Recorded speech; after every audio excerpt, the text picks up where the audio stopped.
Ayush wash यहाँ पे जो स्क्रीन में भी आपको दिख रहा है, आयुष वाश के साथ मैंने एक शब्द को यहाँ पे लिखा है, वो है लेहा फॉर्म। लेहा शब्द का अर्थ क्या होता है? आयुर्वेद में लेहा का मतलब होता है ऐसी कोई चीज जो बहुत इजीली घुल जाए, मिक्स हो जाए। अब आयुष वाश को लेहा फॉर्म में रखना जरूरी क्यों था? आयुष वाश को अगर किसी ने यूज किया, आपको पता होगा ये प्रोडक्ट जो है, ना ही ये लिक्विड है और ना ही सॉलिड है। ये पेस्ट की तरह एक प्रोडक्ट है। जैसे कि आपको कवच प्राश जैसे मिलता है पेस्ट की तरह, ठीक वैसा ही लगभग मिलता जुलता, दिखने में मिलता जुलता एक प्रोडक्ट है। तो ये जो है लेहा फॉर्म में रखना क्यों जरूरी है? क्योंकि इसको यूज करते वक्त जब पानी या दूध में आप मिक्स करते हैं, ये बहुत इजीली मिक्स हो जाए और हमें लेने में आसानी हो, इसीलिए इस प्रोडक्ट को लेहा फॉर्म में रखा गया। आइए सीखते हैं इसके बारे में। अब देखिए, एलर्जी के वजह से होती है ये तो हमने देख ही लिया। अब इसके हम कॉम्बिनेशन को देखेंगे। आयुष वाश के भी सुपरस्टार डेफिनेटली है, तो यहाँ का सुपरस्टार जो है वो है मुनक्का और सिरिसा। मुनक्का और कुछ नहीं, जो अंगूर होते हैं उसको ड्राई अंगूर को बोला जाता है, जो बेस्ट क्वालिटी के होते हैं उसी को यूज किया गया। अब मुनक्का और सिरिसा की अगर मैं बात करूं, तो ये जो कॉम्बिनेशन है, ये सिर्फ आयुर्वेदिक इंडस्ट्री में नहीं, हमारे इंडिया में ही पहली बार के लिए किसी प्रोडक्ट में ये कॉम्बिनेशन यूज हुआ है।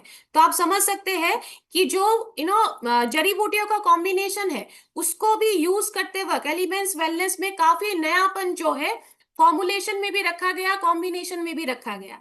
अब ये भी सुपरस्टार क्यों बोला जा रहा है? क्योंकि ये जो कॉम्बिनेशन है, ये भी मुख्य रूप से कहाँ काम करेगी? एलर्जी को साफ सफाई करेगी और आगे आने से रोकेगी। तो सफाई के काम में भी मदद करेगी और प्रिवेंशन यानी कि बचाव के काम में भी ये काम करेगी। और एक चीज को यहाँ पे हमने हाईलाइट किया है जिसको सुपरस्टार बोला जा रहा है, वो है मधु या शहद, जिसे हम बोलते हैं हनी, जिसे बोलते हैं।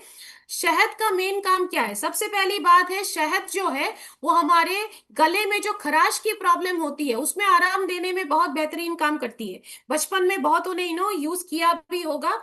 अब और एक चीज जो मुख्य काम शहद का है, यहाँ जितने भी आपको जड़ी बूटियों का कॉम्बिनेशन दिख रहा है, इन सारे जड़ी बूटियों के गुणवत्ताओं को, बेनिफिट्स को लंग्स तक पहुंचाने का काम, बहा के लंग्स तक पहुंचाने का काम जो है, शहद बखूबी करती है।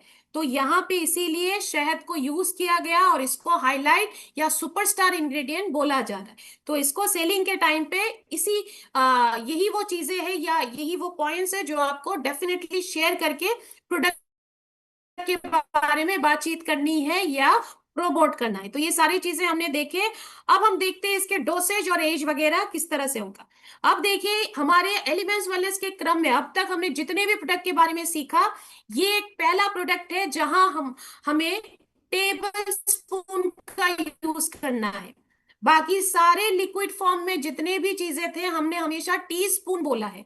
तो यहाँ आयुष वाश में ध्यान रखिए, आपको टेबल स्पून का यूज करना है। इस यहाँ भी आपको शुरुआती एज जो रहेगा वो 10 साल और उसके ऊपर का रहेगा। 10 साल के नीचे के बच्चों को बिल्कुल भी नहीं देना है।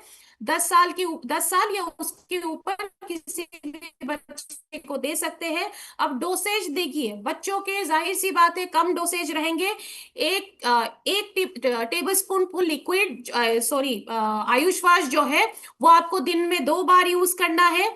ये प्रोडक्ट भी आपको खाली पेट यूज करना है और इसको लेने के बाद तुरंत कुछ ना खाए, कम से कम 15 से 20 मिनट का एक गैप रखें। बड़ों के डोसेज जो है जाहिर सी बात है थोड़ा सा ज्यादा रहेगा, 1 से 2 टेबल स्पून तक आप जा सकते हैं, दिन में 2 बार और खाली पेट यूज करना है। यहां भी ध्यान रखें, खाने के बाद तुरंत कुछ ना खाए, कम से कम 15 से 20 मिनट का एक गैप रखिए। उसके बाद कुछ चाहे तो आप ले सकते हैं। इसको लेने की प्रक्रिया क्या होगी? 2-3 चीजें हैं जो शेयर करूंगी, ध्यान रखिए लेते वक्त। गर्म पानी या गर्म दूध में इसको मिक्स करने के बाद यूज करना है। लेकिन लेते वक्त ध्यान रखिए, मिक्स करने के बाद जब आप यूज करेंगे, एक बार में प्रोडक्ट को गटकना बिल्कुल नहीं है।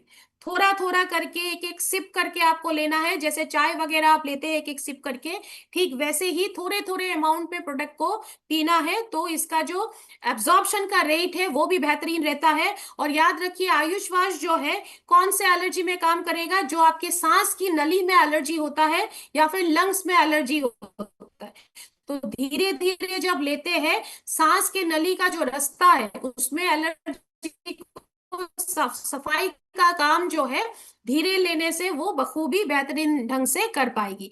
तो इन सारी चीजों का वाले प्रोडक्ट में भी हमें ध्यान रखना है। सबसे पहली बात, ये प्रोडक्ट जो है प्रेग्नेंट महिला और लैक्टेटिंग मदर्स के लिए बिल्कुल नहीं है, तो उस दौरान आपको नहीं देना है। डायबिटिक पेशेंट को ना दे। आयुष वाश में शुगर का कंटेंट थोड़ा सा ज्यादा है, किसी का शुगर जो है लेवल वो स्पाइक हो सकता है, बढ़ सकता है, इसीलिए थोड़ा सा अवॉइड करें। ब्रीदिंग प्रॉब्लम के केसेस में भी जो एलर्जी की वजह से होती है, यहाँ पे भी आपको दो टाइप के केसेस ही मुख्य रूप से मिलने वाला है। पहला है नया केसेस और दूसरा है पुराना केसेस। तो फिर आपको यहाँ 2 हफ्ते ठीक हो जाएंगे। आप इसको बंद कस लेने की दिक्कत है, वो काफी पुराना हो, रेगुलरली बिना गैप दिए दे सकते हैं। गैप के बाद अगर दोबारा में कुछ चीजों का ध्यान रखिए। अस्थमा के केसेस में स्पेशली ध्यान रखिए, सीवियर अस्थमा में ना दे। ये हाल ही में अगर अस्थमा किसी का पता चला है, नए वाले केसेस में आप दे सकते हैं। सीवियर अस्थमा में ना दे। और आपको पता कैसे चलेगा कौन सा लेवल सीवियर है? अस्थमा के जो पेशेंट होते हैं, एक ही सवाल कीजिएगा कि नेबुलाइजर का यूज कितना करते हैं। नेबुलाइजर का यूज अगर लगभग लगभग रोज होता है या फिर कई बार एक दिन में मल्टीपल टाइम्स, काफी एक दिन में ही एक से ज्यादा बार यूज करते हैं, तो जान जाइए वो थोड़ा सा सीवियर या सीरियस लेवल पे पहुंच चुके हैं। वहां रिजल्ट का परसेंटेज आपको कम आएगा, इसीलिए मनाही हो रही है, ताकि रिजल्ट कम आने से आपकी प्रोडक्ट की नेगेटिव पब्लिसिटी ना हो। तो इसीलिए थोड़ा सा अवॉइड कीजिएगा तो अपने लिए अच्छा है। निमोनिया के केसेस में आपको नहीं देना है, वो इसके लिए नहीं बना है, वो स्पेशल केसेस है जहां मेडिकल ट्रीटमेंट ही चाहिए। तो ये सारे जितने भी गाइडलाइन है उनका पालन करके ही प्रोडक्ट को आगे आपको शेयर करनी है। तो ये था हमारा एलिमेंट्स वेलनेस का आयुष वश। अब देखिए आज के डे 4 के ट्रेनिंग को, यहाँ पे हमने प्रोडक्ट हमारे खत्म हो